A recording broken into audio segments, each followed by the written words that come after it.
On today's episode of the Locked On Texans podcast, Nico Collins plays nice, restructured his contract to give Houston a little bit more leverage and room to work with in free agency.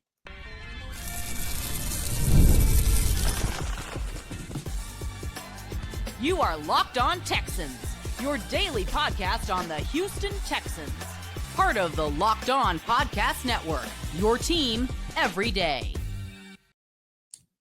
Battle Red Nation, it's good to be back with you guys. We are your Texans football analysts and credential media members. I'm John Hickman. That's Brian Big Sarge Bearfield. Thank you for making us your first listen of the day and for being a part of the Locked On Podcast Network, your team every day. On today's episode, we will talk about what the focus for free agency should look like for the Houston Texans, making sure that they shore up some positions of need, the wide receiver market. I mean, I have it opening up, but it busts wide open Wednesday afternoon. Guys are becoming available, and this gives Houston an opportunity to upgrade a room that they desperately need to, which leads us to Houston's own wide receiver looking out for the Houston Texans. Nico Collins did the Houston Texans a solid and restructured his contract. Sarge, I think that's where we need to start off today's show. Greetings and salutations, Mr. John Hickman. And I will say this, man. One thing that I do know about Nico, because I have an opportunity, and yes, I am flexing. I have an opportunity to talk with Nico Collins on a consistent. But Nico Collins is from Birmingham, Alabama. And if you ever met Nico, and if you ever talked to Nico, you know he's just one down-to-earth guy. And I prefaced all that to say this. I'm not surprised by him restructuring his contract. I'm not surprised in what he did as far as helping out the team, because Nico Collins is team first. If you can listen, and if you go back and you listen to any of his interviews, he never really likes to talk about himself. He always talks about the team. So him putting the team first and restructuring his contract to be able to give them more flexibility as far as cap space is concerned, something that Nick Caserio said that would happen when they were when we were at the NFL Combine. That's one thing that he told me when I asked him that question. But John, I got a chance to speak with the source today, and they said what Nico realizes is that he has to have somebody on that other side, and he has to have a number two wide receiver. Now, and listen, I'm not taking no shots at anybody who's ever going to fill that spot outside of a rookie, but Nico is clearly the number one wide receiver for the Houston Texans. And so one of the sources told me that Nico realized that he had to do something to be able to help the team to be able to be a player in this free agent market, even if they are going to go out and get a wide receiver during the draft. But he realizes that in order for the team to be effective, in order for the team to take that next level, that they have to have somebody on that opposite side of him so the coverage won't keep rolling towards him. We've seen how the season ended for the Houston Texans the last two seasons in the divisional round against the Baltimore Ravens last year and the Kansas City Chiefs this year. And every time they go to play these top tier, these top echelon teams in the AFC, like the Baltimore Ravens and the Kansas City Chiefs, it's always Nico. They never have a wide receiver due to injury. So what Nico wants to do is Nico wants to make sure that he's showing the team that he is a team player. And he also knows that's going to benefit him in the long run, because if he does them a solid here and he keeps his performance and doing the way that he did last season, and they roll back around, Nico's going to get a bag as well. Yeah, and with him restructuring his contract, that lowered his original salary cap figure from $18.4 million to $9.8 million with a conversion of $13.5 million his salary into a signing bonus. That brings the Texans' current cap space up to a little over $18 million currently. The expectation right now is we'll start seeing more of these in the coming days. Guys like Danielle Hunter, who is also looking for a contract extension. Maybe Laramie Tunsil, Titus Howard, and Aziz to start restructuring some of their contract deals to help this team this offseason and give them much more flexibility.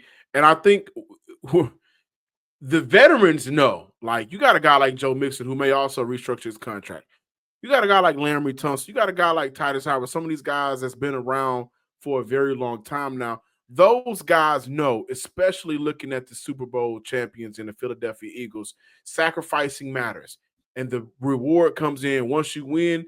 you will either get paid by the Houston Texans or another team will pay you, but they have to get to a place where this roster is competitive from top to bottom, and I think that's an issue for the Houston Texans right now. I think what we'll start to see first, the Houston Texans shoring up their own free agents like they did with Darray, who signed a 1-year deal worth $2 million, which is a smart thing to do. Make sure that you bring back guys into the fold that perform well for you, that are leaders on this team, right? That do the dirty work for you. That's important because once you take care of those guys, once you see what their value is, now you'll start to be able to look at the NFL market as a whole and say, we have the money to match the value of X, Y, and Z player, which is important from Nick Caserio, excuse me, because he's talked about it. Hear from him right now. With the Go ahead, Sergeant.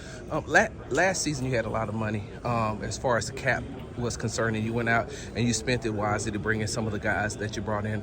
This year, you're going in and you're a little bit cash strapped. How do you still feel the needs that you all have as far as through free agency, but also through the draft? Yeah, I mean, look, I think we'll have some flexibility here. So by the time we get started, I mean, I think we're able to kind of create a little bit, going back to last year. So I think we'll be able to kind of put ourselves into position to add some players, to the team here as we go here in the next few weeks. So Nico talked yesterday. I think we have a pretty good team. We got a number of players that are returning. We have some players that are going to be free agents, 24, 25 players. Probably going to lose some players. Maybe there's a chance to re-sign some of those players. And if we don't re-sign some of our players, then maybe there's an opportunity out there that makes sense. So we'll just be opportunistic. We'll try to find players that have a very defined role that kind of fit, and then try to match up the role with the contract value. And if it's a match, great. If it's not, then we'll go to the next thing. Let's say probably a pretty good opportunity for us in the draft as well. Continue to find good young players with the right mindset, with the right makeup that come in our program. I think the one thing about our staff, and starting with D'Amico, we'll play young players. If they're the best players, we'll give them an opportunity. So everybody earns their opportunity based on their performance, regardless of how they get here, whether it's a free agent, whether it's a guy we draft, whenever we draft them, however they get here. So we'll try to go about it like we've done in previous years, try to make good, smart decisions, try to add players that we think can help our football team and take advantage of our opportunities, whether it's now in March, in April. I'm sure there'll be some things that come up in training camp. And then once September starts, there's probably going to be some opportunities there as well. So there's no finite time period. Well, if we don't get said player or said position March 15th, what are we going to do? Well, let's go see what the inventory is that's available. We'll see what's left and just try to make good, smart decisions. To piggyback off that was Nick Caserio talking about the importance of matching value to cap and creating space. Step one has already happened. The first domino has fallen. Now, Sarge, I think it's important to look at the wide receiver market opening up because you said something. The source told you, hey, Nico understands he needs some help. Yeah. And currently, the Houston Texans wide receivers, Nico Collins, top dog, no question. John Mechie, Xavier Hutchinson, Jared Wayne, Tank Dell, who will not be here for the 2025 NFL season, who also had a surgery, speedy recovery to the GOAT. They got to bring in somebody. They have to, John. They got to. Yeah. So we'll talk about that and more on today's show of the Locked On Texan podcast.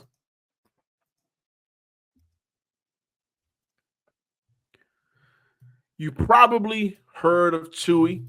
They really do have everything you need to keep your pet happy and healthy, whether you're shopping for food, treats, or even pet health care. Chewy makes it fast, easy, and affordable. With over 100,000 products from all of your favorite brands, Chewy has everything your pet needs, from food to treats to toys, beds, and grooming. It's not just for dogs and cats. They got supplies for birds, fish, reptiles, and small pets as well. Chewy also makes it easy to manage your pet's health with prescriptions, telehealth, vet visits, and even in-person vet clinics rolling out nationwide. Chewy has everything you need to keep your pet happy and healthy. Right now, you can save $20 on your first order and get free shipping by going to Chewy.com or clicking the link in the description. That's Chewy.com or clicking the link in the description. Save $20 on your first order with free shipping by clicking the link in the description. Minimum purchase required. New customers only. Terms and conditions apply. See site for details. Again, visit chewy.com. Welcome back to the Locked On Texans podcast. I'm Big Sarge. That's John Hickman. John, so there's an interesting thing that happened on Wednesday, John. And on the Wednesday, a lot of wide receivers became available, right? There was a list that became available. Now, if you're a team that's looking to bring in a wide receiver, or if you're a team that needs a wide receiver, like we talked about in the first segment with Nico Collins restructuring his contract and looking to, help bring in a number 2 guy over there, John. But my thing is this: have you ever went shopping for grocery shopping, and you go into the produce section, and you like, man, I really would like some fruit. I really would like some good fruit.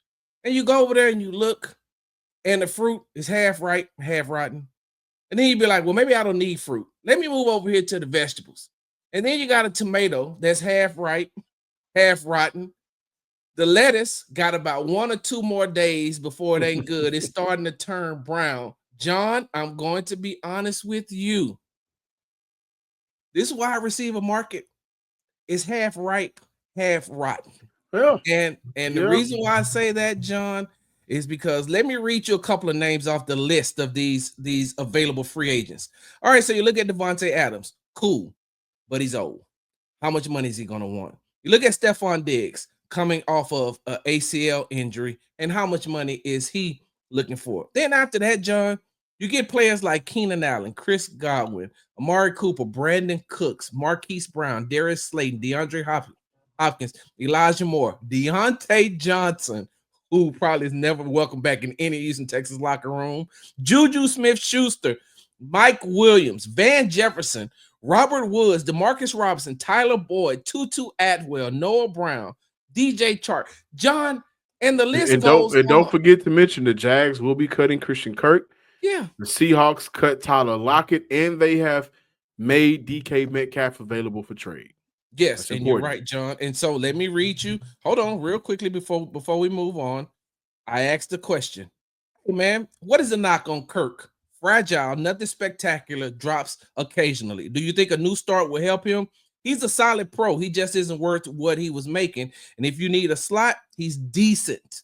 They need a wide receiver too, not a slot wide receiver, which brings me to DK Metcalf. But before I talk about DK Metcalf, John, do you feel like the free agents in the wide receiver free agents right now half ripe, half rotten? I do in a sense. I also feel like where we may view them in the past, they may not be there currently, which could play in the favor for the Houston Texans financially. And so I'm all for signing Davante Adams. Let me just say that right now. I'm advocating for the Houston Texans to go out and get Davante Adams, sign him 1 year rental or deal. multiple years? No, 2-year deal. And this is why. This is the perfect opportunity for Houston to do something special for their wide receiver unit. And by that, I mean signing a player like Davante Adams would give Houston flexibility in 2 areas. Number one, and I also want to say this, like we're not going to see Tank on the field in 2025. Again, he had surgery, speedy recovery to Tank. Can't wait to see him back in the Houston Texans jersey. But Houston could still choose the best available receiver at 25 overall. Yeah. This decision would not only provide them immediate support for the team, but also enhance the overall quality of the receiving corps. Additionally, it would allow Houston to extend the longevity of a dynamic offense by providing CJ and Nick Caley with receivers they can develop over time, and CJ can develop a connection with over time. And so now you're looking at a potential 2-year window with a Davante Adams extended out, because now you got guys coming in and learning on the Davante. Now you got guys who may not have to be your number 2 immediately and can work their way up and just learn the NFL and learn how to win at the NFL level. I mean, just imagine an offense where Stroud has Adams, Nico, and Emeka Buka, or Matthew Golden. And yes, Adams is getting older, but of all the things the Jets got wrong last year, featuring Davante Adams in the slot to pair him alongside Garrett Wilson, I think, was one of the better things that they did all year offensively. And they got a lot wrong last year. However, Sarge, signing Adams does give Houston more flexibility in the draft. As I mentioned on the show this week, Houston has interest in Tyler Booker. If he's available at pick 25, they can select him, get their future bodyguard for CJ Stroud, and address their need for wide receiver or another position at pick 58. Or they could consider trading back if teams show strong interest in Jackson Dart, which we talked about, allowing them to acquire more picks to strengthen this team out and round out this team. So I think signing Adams will give Houston a win now and sustain that mantra for the future type of roster. And it's up to Nick to get it done. Of all of those guys that we talked about, Christian Kirk, DK, and I also have something to say about DK, but of all of those guys, getting Davante Adams, for me, would be at the top of the list. John, I'm a huge Davante Adams fan. I am. Do not get me wrong. I am a huge Davante Adams fan.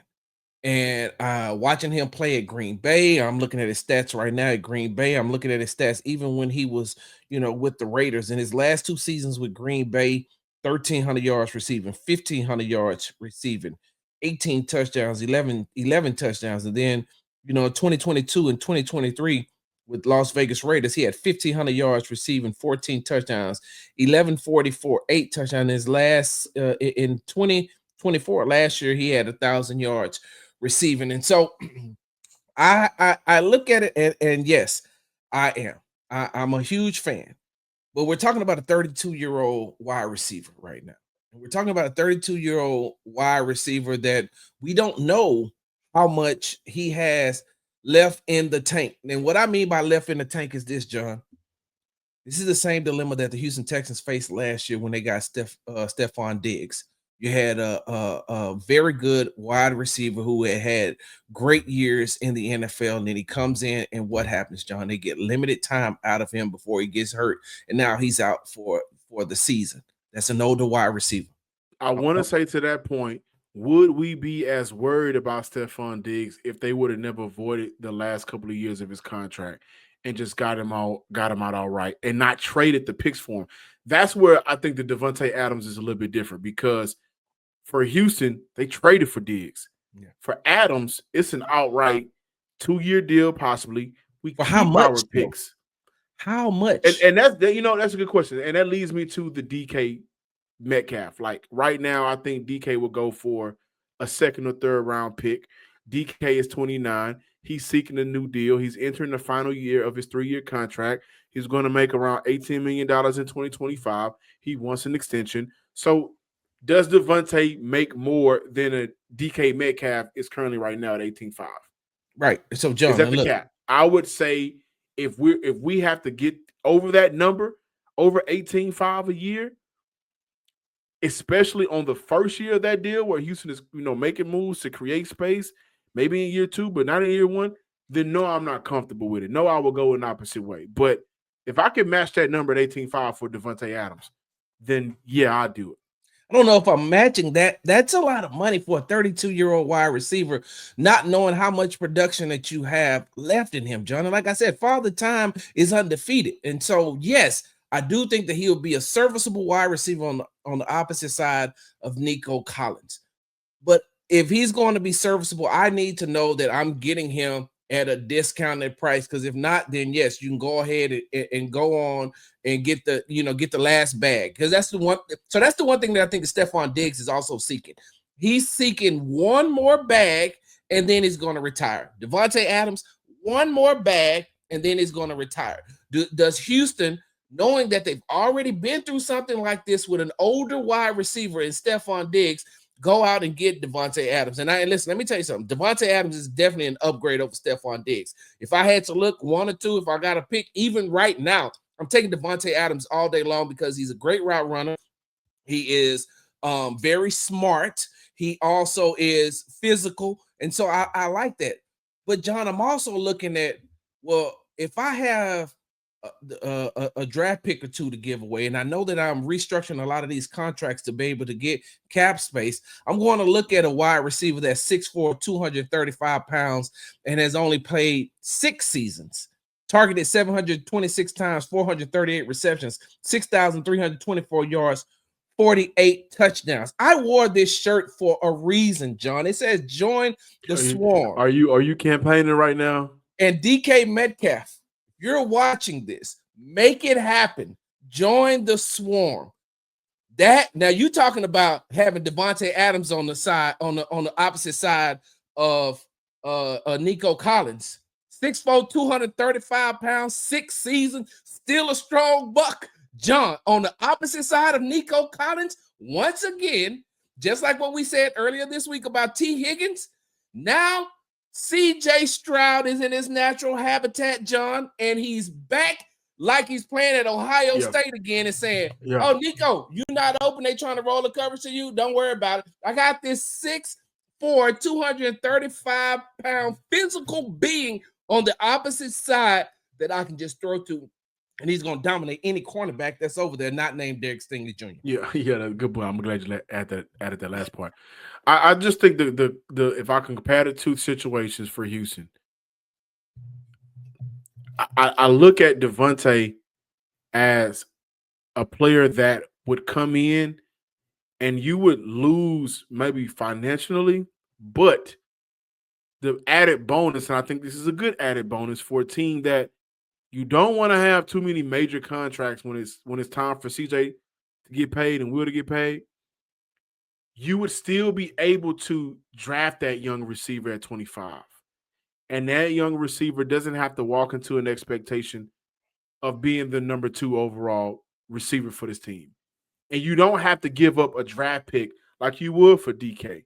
And I don't know how premium of a draft pick that's going to be. I think some of these teams that need a receiver, they may push the boundaries and it may get premium for DK. And you would have to pay him again. And then he wants to get paid $30 million. Davante ain't getting $30 million. What's premium? Third round? Second.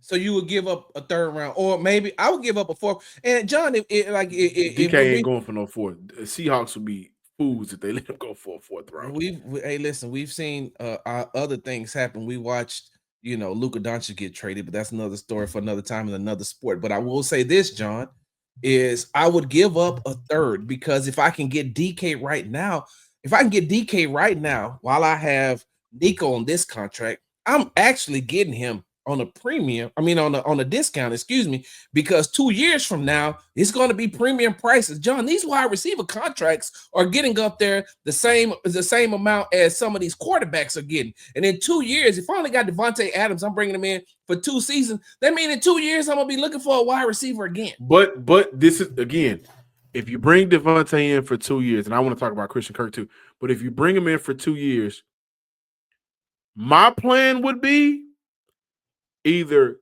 Tyler Book at 25 and then go best available receiver in the second round. You like Jalen Royals. I like Jalen Noel. Or, which will probably be the best for your quarterback, Davante, Nico, and hopefully you can get a Matthew Golden. Hopefully you can get an Emeka Buka. That way, now you're looking at an offensive unit including 2 top guys and a guy that by the time Davante is ready to move on and after that contract, that guy should be your number 2.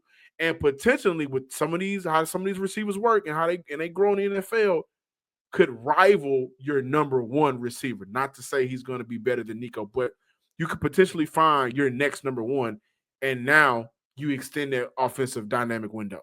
Well, John, I tell you what, when we come back from the break, let me rebut that. Okay. All right, listen, I'm ready for it. We got more Locked On Texans. What should the focus be for the free agency? And also one more point about Christian Kirk.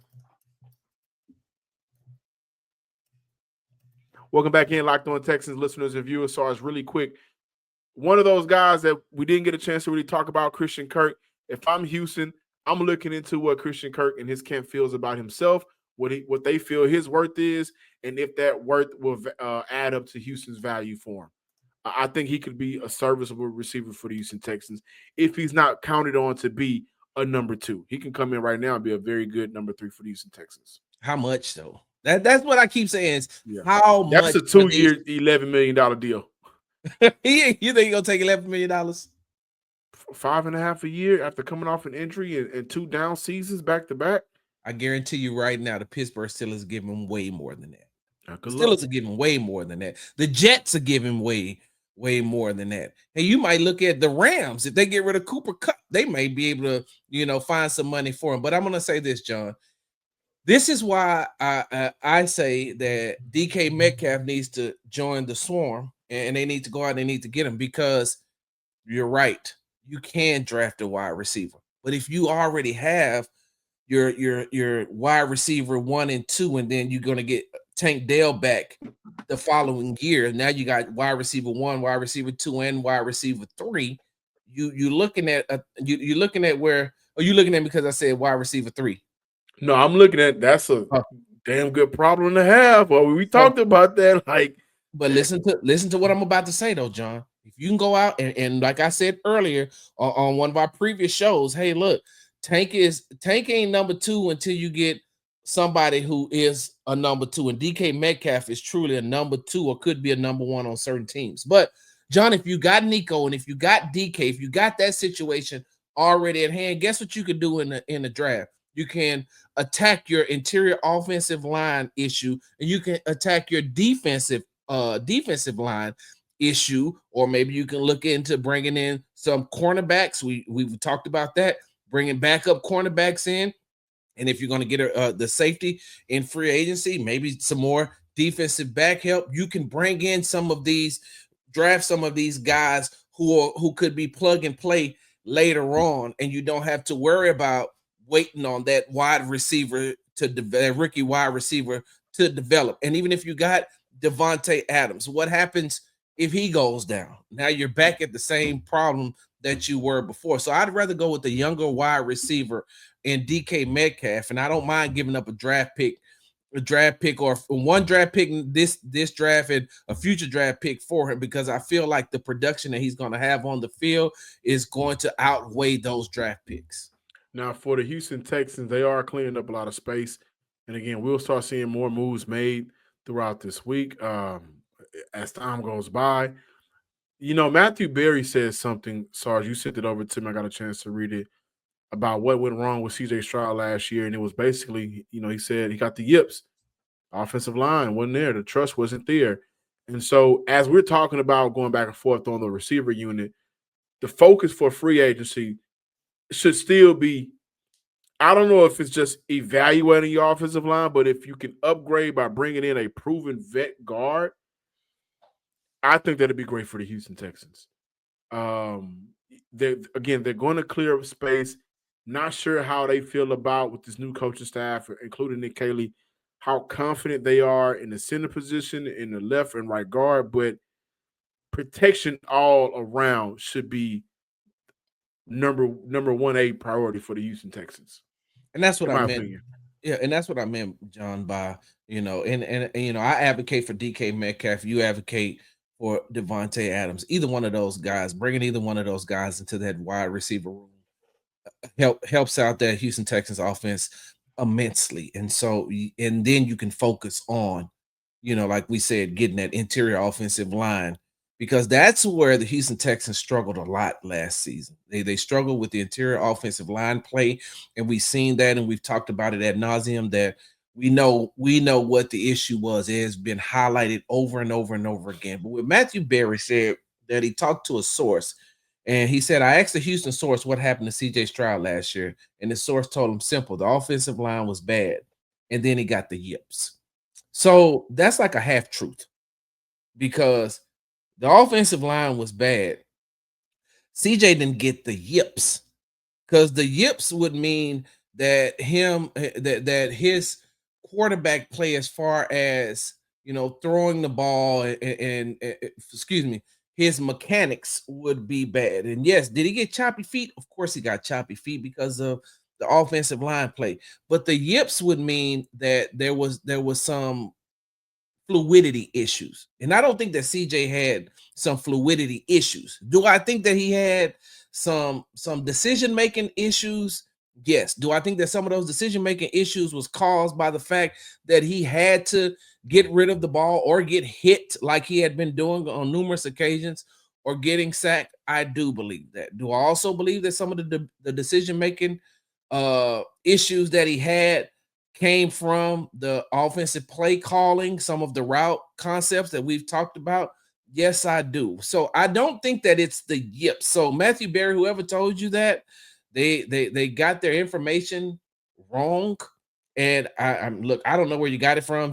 But I know that I watched CJ Stroud pretty much every practice that we were allowed. I watched him in training camp. I watched every snap that he took. I watched every snap that he took pretty much alive, except the Jacksonville game, which I shouldn't have been there, so I could have seen the DSE thing. It's another story for another time, John. But the yips is something that I did not see from CJ Stroud. John, you know what the yips are? The yips is what second baseman, well, now left fielder Jose Altuve for the Houston Astros had in the COVID year in San Diego when they were playing against the Tampa Bay Rays in the American League Championship Series. That's the yips. Watching Altuve very hesitant to throw or making inaccurate throws when he does throw it, or hesitant to just throw the ball. That's the yips. CJ didn't have that. Well, the pressure got to him. Yeah. Yes. He became very uneasy in the pocket. Yep. Another focus for free agency, I think it would be, so the Houston Texans will bring back the guys that they really want to, that's already on this roster. Extremely curious to see what they'll do with Eric Murray, who played some good football for the Houston Texans last year, especially when he wasn't forced to be out there as much, when he was able to play inside of his role. And he played very well in that role. But I wouldn't overlook maybe upgrading for Kaimi Fairbairn. Not sure who's out there, but they maybe could look at a kick in the draft. So I'm looking ahead a little bit, but for free agency, you get the protection for CJ Stroud. That's number one. And protection for CJ Stroud, as I've said before, isn't limited to who's blocking for him. Yeah. It's also making sure you got guys out there that can get open. So whenever CJ needs to roll out of the pocket, or whenever they need to play with tempo, guys can get open. So that's number one. Like, getting protection for him is also blocking for him and getting receivers out there, but also raising the floor and bringing in depth at positions that can just flat out compete and play better than some of the guys that are already here. Yeah. And I think we talked about the safety unit being an upgrade need for the Houston Texans. Aside from Kamari and Derek Stingley Jr., there's no other cornerback on this roster. Miles Bryant, he's a nickel cornerback, but there's no other, for sure, outside cornerback on this roster that we can say, oh, I got confidence in that guy. He can go make a play. And that's also, I think, a focus for this team in free agency. Not sure if they'll find the next guy in the draft, but because this is a defensive ready now unit, adding a player with veteran experience and that has the ability to play, that can stay on the field, I think is important. And John, I will say this real quickly. I like that mindset, and I like that we've talked about that previously. I like that you're looking at it from a defensive standpoint, a defensive back standpoint, because I believe that the Houston Texans can use one of those draft picks that they may have been looking at for offensive lineman. I think that they could use that, to get to draft a defensive player, because you're still getting Ladarius Henderson back. And I believe that you can, you don't know what you're going to get from him, but you don't know what you're going to get from him. But John, I still think that you have to, because it's almost like that's another draft pick. He missed the entire season last year. And Ladarius Henderson is a big guy, and you can look at him and bring him along and get Cole Popovich to work with him. He's still a very, very, raw talent, John. He's one of those guys that didn't start playing football, I think, until the 10th grade. And by the time he became a senior, he went to Arizona State and protected Jaden Daniels. Then he went to Michigan, transferred to Michigan, and he protected J.J. McCarthy. So he knows how to protect the franchise quarterback. just needs the opportunity. It just needs to stay healthy. Yeah. Thank you guys for watching today's episode. You let us know in the comments, what would you do? Davante Adams, DK Metcalf, the choice is yours. Follow us on Twitter at Locked On Texans. Follow me on Twitter at John_Hickman12. Subscribe, like, and comment to the YouTube page as well. And make sure you follow me on the app formerly known as Twitter at Big Star Sports with the Z at the end. Until next time, ladies and gents and Texan fans across the world, peace.